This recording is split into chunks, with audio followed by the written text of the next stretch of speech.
నమస్కారం. న్యూస్ బైట్కు స్వాగతం. మధ్యప్రాచ్యంలో మరోసారి యుద్ధమేఘాలు కమ్ముకున్నాయి.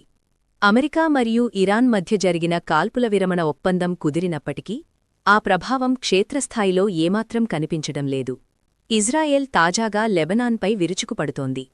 తాజా నివేదికల ప్రకారం హెజ్బుల్లా గ్రూపును లక్ష్యంగా చేసుకుని ఇజ్రాయెల్ జరిపిన భీకర దాడుల్లో ఇప్పటికే 254 మంది మరణించగా 1000 మందికి పైగా తీవ్రంగా గాయపడ్డారు.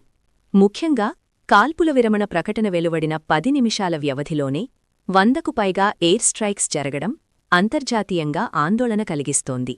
ఈ దాడుల వెనుక ఉన్న అసలు కారణాన్ని విశ్లేషిస్తే హెజ్బుల్లా దాడులను అడ్డుకోవడమే తమ ప్రధాన లక్ష్యమని ఇజ్రాయెల్ వాదిస్తోంది.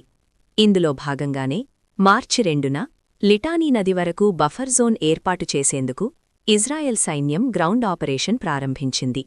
అయితే తమ మిత్రపక్షమైన హెజ్బుల్లాపై దాడులు ఆపాలనే ఇరాన్ డిమాండ్ను ఇజ్రాయెల్ స్పష్టంగా తిరస్కరించింది. ఈ పరిణామాలతో ఆగ్రహించిన ఇరాన్ వ్యూహాత్మకంగా కీలకమైన హర్మూజ్ జలసంధిని మూసివేస్తున్నట్లు ప్రకటించడంతో పరిస్థితి మరింత ఉద్రిక్తంగా మారింది. కాల్పుల విరమణ ఒప్పందం అమలులో ఉన్న ఆపరేషన్ ఆపేందుకు ఇజ్రాయెల్ ఏమాత్రం సుముఖంగా లేకపోవడం ఈ ప్రాంతంలో యుద్ధం మరింత ముదిరే ప్రమాదాన్ని సూచిస్తోంది. ప్రపంచ దేశాలు ఈ పరిణామాలను నిశితంగా గమనిస్తున్నాయి.